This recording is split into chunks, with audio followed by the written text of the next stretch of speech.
Do you ever feel like you need more energy in your life? One thing I realized in creating a better you is to raise your vibration, to raise your energy, to feel more energetic, to feel more alive and excited about who you are. And the Creator has created this beautiful world that we live in. And there's so much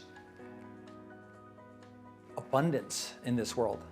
And if we open ourselves to this, to these beautiful aspects of the world, we can learn to tap into many sources of energy, and that the common person just passes up, and it can happen as simply as you walk in from your house to the train station. It could take that one moment of seeing a flower blossoming in front of you, and you go over and smell the flower. You breathe that sweet fragrance of the nectar of the flower and remember yourself. And you have this sense of, wow, life is great. It doesn't have to be a great excursion. It can be as simple as that. I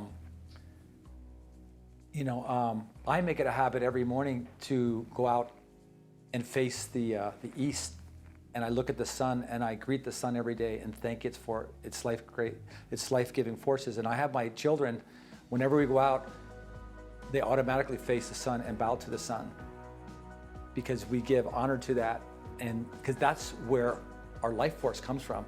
But a lot of people don't even make those connections to nature. They don't realize that it's the energy of the sun and all of this creation that give them the life that they want to live.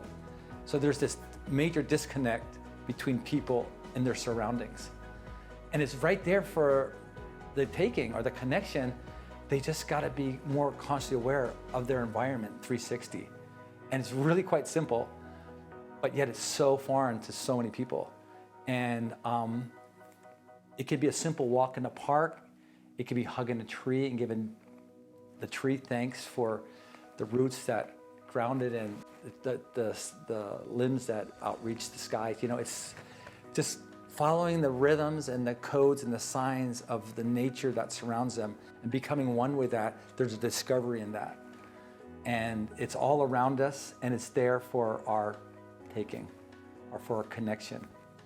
And I found in my daily practice of living is the more I make this connection to the elements, earth, water, air, fire, these elements that are in all of us, in us and out of us. And the more that we make these connections with this relationships of the earth and all of its abundance, the more that we feel fuller with ourselves and more connected with the world we live in, which brings us higher energy. And like I said, it's not a major, task. It can just simply be aware of where you're at this moment to where you're going to the next moment. The things that are in between, if it's how you step on that Mother Earth, if you walk in consciously on her, or it could be a beautiful sunset, it could be so many things. But how many people are rushing through their day to get from one place to the next, and they just totally void everything that's in the middle? And that's unfortunate. I've lived in Tokyo for many years, and I was able to make connections even in Tokyo. Even if you live in a vast city, there's still air, there's still sun, there's still water, there's still the sacred elements that live everywhere. It might not be as abundantly available as in the nature itself, but it is there. And if you keep a keen eye on things, you will definitely have those experiences. I know I've done it. And it actually heightens your experience because it's not as available. So when you do get it, you really want to embrace it more so, And the second part to that is take time to get out to nature and immerse yourself, in God's creation, whether it's going to the river or swimming in the ocean or taking a hike up in the mountain, there's plenty here to get. And that's why this was all put here on the planet for us to use and to celebrate with, So I truly believe that the energy that lies in this earth is here for us to reciprocate. And if we don't, we're missing a great part of ourselves.